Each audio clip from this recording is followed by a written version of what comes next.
Okay, so you might have just bought a side-by-side and you're wondering, is all the hype for an aftermarket cage really necessary? I went through a stage of this where I was like, yeah, you know what? People talk about it a lot, but it seems like every time someone brings up a cage, the number one thing that they bring up is, oh man, that one just looks so good. And to me, I'm a very utilitarian person. I'm not gonna replace something just because it looks good. Like, just to be honest with you, that's not really my style. Long story short, we ended up in a little bit of a situation with this where we ended up having to replace the cage. We went to some local guys here, Voodoo Riders. They make, obviously, aftermarket cages. They do a lot of Polaris stuff, a lot of Can-Am, a lot of KRX stuff. Overall, I'm very pleased with it, but yeah, let's just get into it. Okay, one of the first things that I found was an issue when I started looking into aftermarket cages to replace the OEM one. Height. I am a tall person. I'm 6'3". All my family is 6 foot or taller. My kids are going to be huge. It seems like a lot of people, when they buy these cages, just don't care about the functionality of the rear seats, or they are only ever planning to have small children in the rear seats. That was just not going to work for me. A lot of the cages that are offered are just super chopped. So to give you an example, Voodoo, the guys who built this cage, they make two different styles of cage. They make a fastback cage and they make a desert cage. And I think they'll actually do anything you want height-wise. But basically they have a fastback, which is low. They have a fastback +2, so +2 inches. And then they have a desert style cage and then a desert style +2, which is what this is. That is one of my gripes with Voodoo. We will get back to that. The sizing stuff was just hard to figure out. But anyways, this is a desert style cage +2 inches. That gives me some extra height in the back if I ever ride in the back, and if any of my tall friends ever ride in the back, then we're just not crammed. Okay, so to give you some height idea, this is what I'm working with an OEM cage, measuring from the center of the bolt holes of this C-pillar to the bottom of the tube here is what we're measuring. On an OEM cage, mine was 18 inches. So, and on this one, we're showing 15.5. Okay, I'm gonna jump in here with my helmet and show you how much room that gives me for clearance. But I will tell you that the fastback cage that Voodoo offers is right here. I'm just eyeballing off of this plastic and what I saw. It's only this tall, so that would be, I don't know, let's see. This is all just estimation and real scientific guesswork, but that'd only be about 10 inches, 12 inches. That's just not enough room for a big guy. Okay, so this is me with my helmet on in the back of this RZR. So because they have the stadium seating, the rears are raised, obviously it's just difficult to make cages that are, I don't know, not following the factory roof line and still work. But they made it work with this one.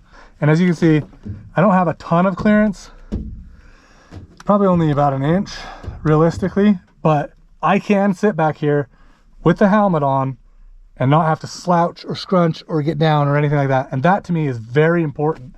Okay, the other thing that I really liked about Voodoo and why I picked them, besides them just being local, and I like to support local businesses and stuff like that, they make the entire thing out of 1.75" 120 wall tubing. So this is actually narrower outside diameter tubing, but it's almost twice as thick of a wall on the tube.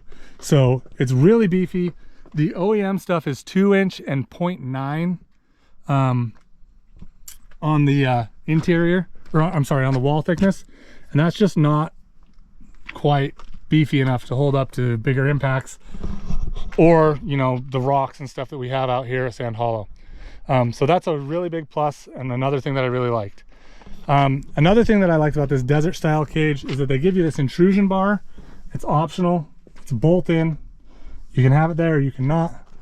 You can also have this Moto Armor windshield put on, and that makes a big difference for how much wind effect you get in your face and stuff like that. I will say, I was hoping that these vents under here would allow enough wind through or air through to stop the vortex effect that you get back here in these razors where the wind swirls back up and makes dust in the back seat. I can confirm it does not. There's still a ton of dust in the back seat.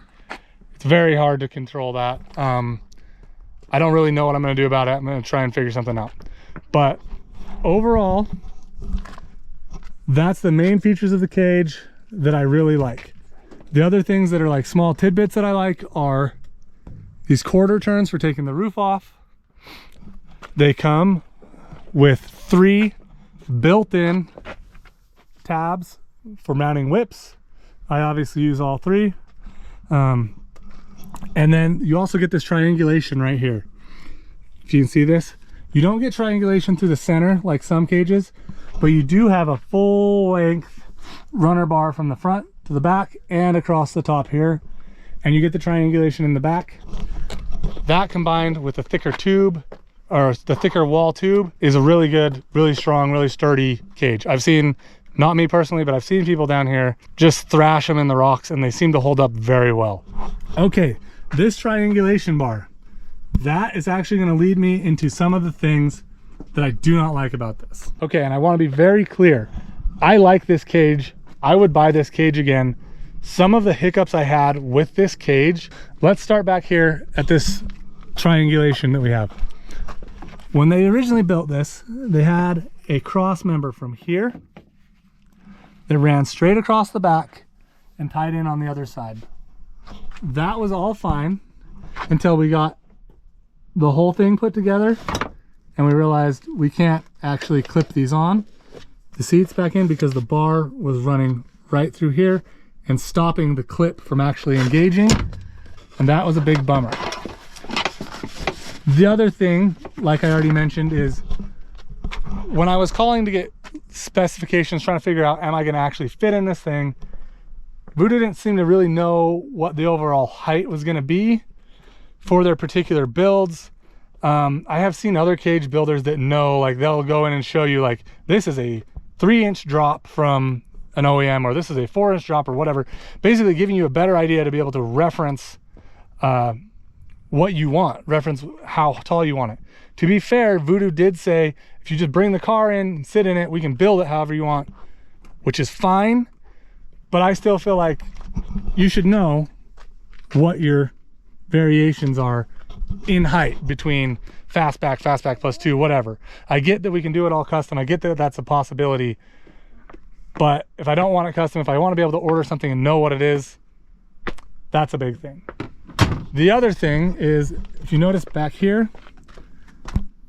the OEM cage follows this line straight up.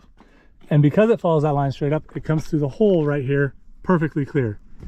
This cage looks a little bit better, but they had to trim the plastic here because you can see there's a bend in this joint.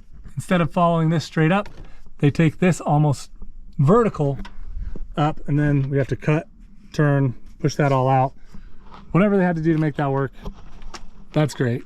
I just kind of wish it would have came through the OEM holes and we didn't have to do any trimming here, but that is what it is. Other than that, those were the only like real issues that I had with this cage and having it built and everything else. Okay, so now we've gone over all the functionality bits. Now I will say, it does function and it is great, and on top of that, it does look really good.